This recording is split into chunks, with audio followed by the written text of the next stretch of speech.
theology, South America, Jesuit. This was predictable. This was really predictable. We know that Francis would have simply been burned at the stake by popes only 300 years ago. Would have been burnt at the stake. And that says a lot. That says everything that should need to be said about sola scriptura versus sola ecclesia. Sola ecclesia doesn't work. Not just on a pragmatic level, but the fact of the matter is, any honest person can look at history and go, wow, there has been a lot of change of these people who claim to possess apostolic tradition.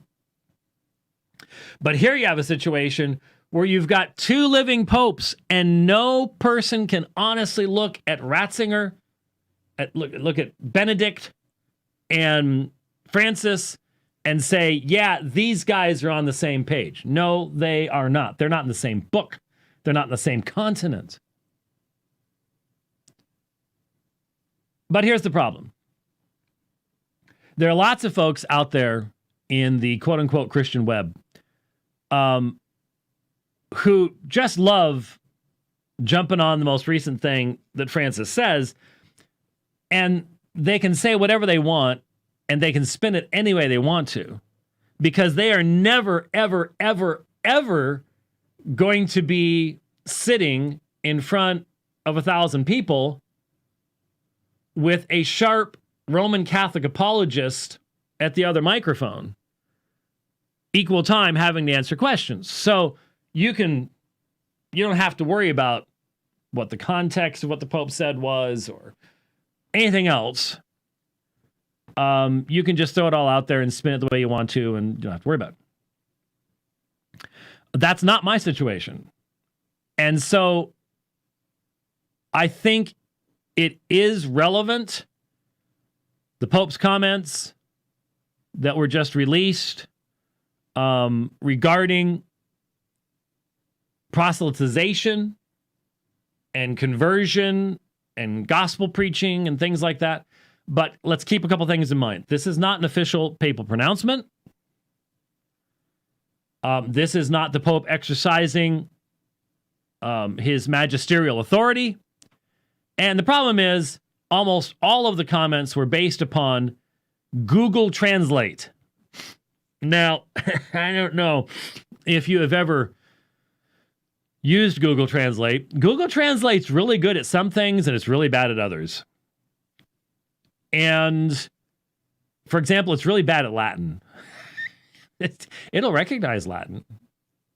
It won't translate it very well, but there you go.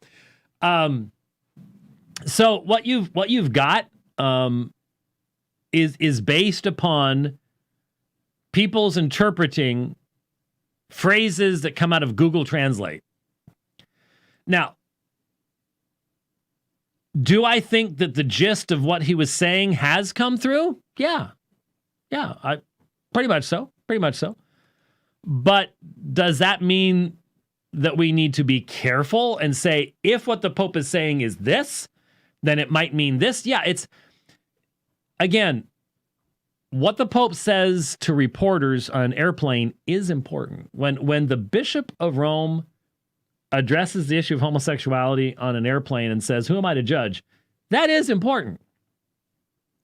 It does not have the same level of authority as a papal document. And if the Pope comes out and says, I declare, announce, and define as the successor of Peter that homosexuality is a natural and acceptable orientation and behavior, which is about what the German bishops did a few weeks ago, but they don't have the authority to do that. Okay, that says something. But we need to recognize the difference. Okay, fairness demands it. There's just not a lot of people that are overly concerned about fairness anymore. So,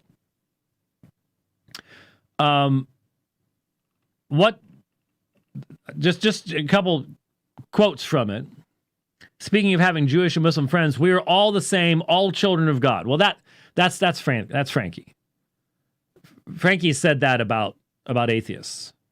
Francis does not have a theology that recognizes alienation from God by sin.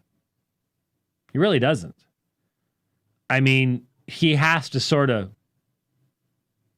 tip his hat to the fact that Rome used to, but I think the man minimally is clearly an inclusivist on the industrial strength side of inclusivism. And if you don't know what inclusivism is, an inclusivist fundamentally, and there's all sorts of different takes on it, but an inclusivist fundamentally believes that God will include in his grace anyone who responds in any positive fashion toward a God concept. In other words, you don't need to know about Jesus.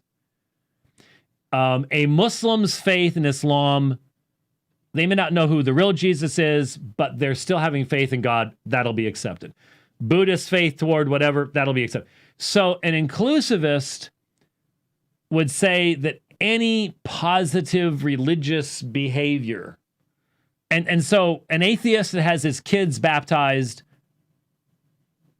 the inclusivist says, going to heaven. And that's what Francis said when the young boy asked about his daddy. Well, he had his children baptized, therefore, clearly, go to heaven. So minimally, he's an inclusivist. And obviously, an industrial strength inclusivist and a universalist who believes everyone's going to be saved. There might be a period of purgation, or whatever, but everyone's eventually going to be saved. No, it's going to be no punishment, no separation from God. The gap between the two is not that big. It's not that huge.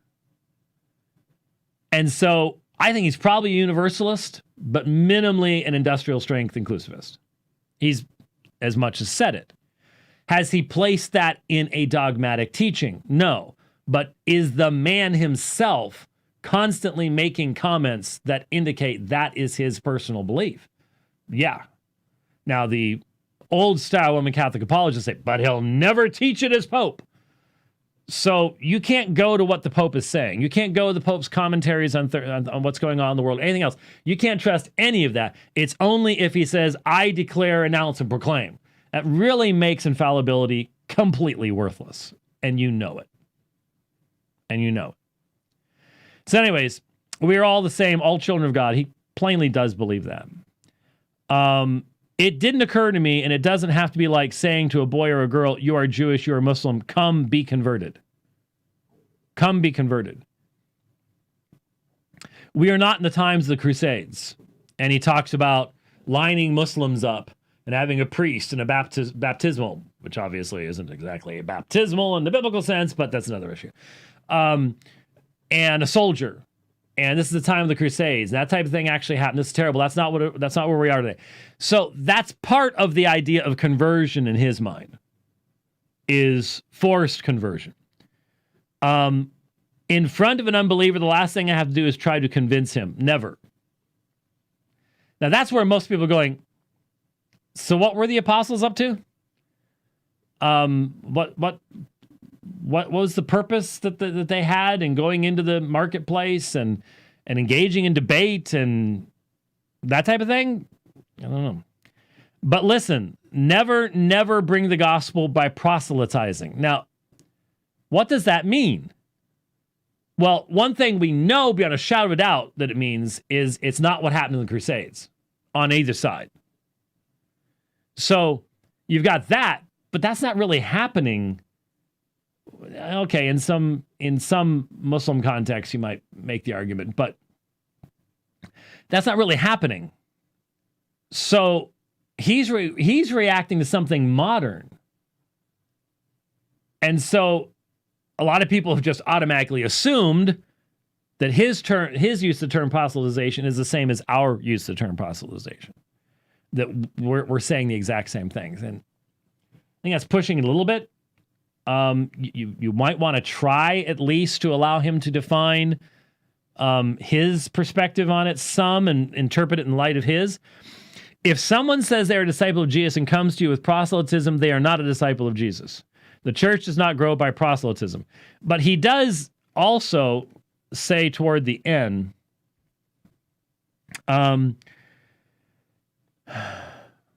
proselytism is not done. The church does not grow by proselytism. Pope Benedict had said it. It grows by attraction, by testimony.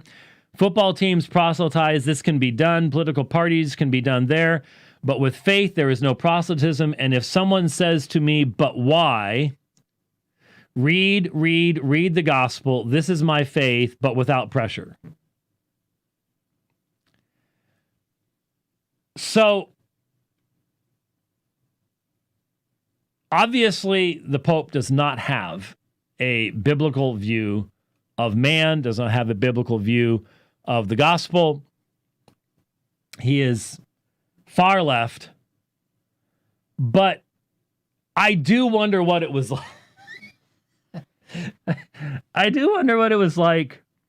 I don't remember when this came out. Let me see. Updated December 19th. So what was it like in the offices of Catholic Answers on the morning of December 20th? You can just see everybody coming in around the conference table, looking at each other. And so who was it? Was it Tim Staples? Who was it that spoke up first? All right, guys, what are we going to do now? Because what we were based upon, the Pope just said, shouldn't be doing. So, how are we going to handle this one? How are we going to spin this baby? Well, I'm sure the Google Translate element was part of it. I haven't listened to Catholic Answers in a while. But wow, it is wow, a rough day. Rough day to be a Roman Catholic apologist. There's just no two ways about it.